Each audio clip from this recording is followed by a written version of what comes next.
Hello বন্ধুরা, কেমন আছো? তো দেখো, তোমাদের সাথে একটা রেসিপি শেয়ার করছি।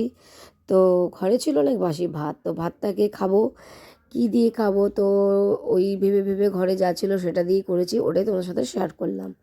তো মাংস ছিল, মাংস ছোটো করে কেটে নিয়ে নুন হলুদ গুঁড়ো লঙ্কা মেখে রেখেছিলাম।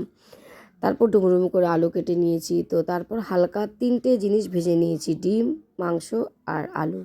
এখানে অনেক রকমের সবজি দেওয়া যায়, যেটা ঘরে থাকে সেটাই ব্যবহার করা যায়, ভালো লাগে খেতে। তো তারপর আমি কেটে নিয়েছি পেঁয়াজ, টমেটো, লঙ্কা, রসুন। তো কড়াই আমি বসিয়ে দিয়েছি, অল্প তেল ছিল, তার সাথে আমি ঘি অ্যাড করলাম।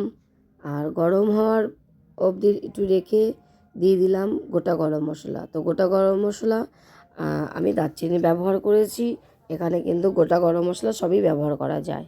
তো গরম হওয়ার পরে আমি দিয়ে দিলাম পেঁয়াজ, আর পেঁয়াজটা দেওয়ার পরে একটু বাদামি কালার অবধি কিন্তু আমি একটু নেড়ে নিলাম। তো বাদামি কালার হয়ে গেছে, এবার আমি দিয়ে দিলাম টমেটো। তার সাথে দিয়ে দিয়েছি অল্প লবণ, যাতে টমেটোটা তাড়াতাড়ি একটু গলে যায়। তো টমেটোটা গলে যাওয়ার পর দিয়ে দিলাম রসুন আর লঙ্কা। তো তারপর কিছু আমি গুঁড়ো মশলা অ্যাড করব, ধনে গুঁড়ো, জিরের গুঁড়ো, হলুদ, গুঁড়ো লঙ্কা। তো 2-3 মিনিট নেড়ে আমি দিয়ে দিলাম ভেজে রাখা জিনিসগুলোকে সব। তো ভালো মতন কিন্তু আমি 2-3 মিনিট ধরে নেড়ে দিয়ে দিলাম ভাত। তার সাথে কিন্তু অবশ্যই লবণটা নিজেরা চেক করে অবশ্যই দেবেন। এবার সামান্য আমি একটু চিনি অ্যাড করলাম ব্যালেন্সের জন্য। দেওয়ার পর 2-3 মিনিট ধরে আমি কিন্তু অল্প আঁচে কিন্তু ভালো মতো নেড়ে নিয়েছি। তো তারপর দিয়ে দিলাম আমি গরম মশলা, ধনে পাতা।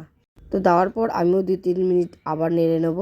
তো আমার কিন্তু রান্না রেডি। এই রান্নাটা করতে কিন্তু বেশিক্ষণ সময় লাগে না, আর সত্যি অসাধারণ খেতে।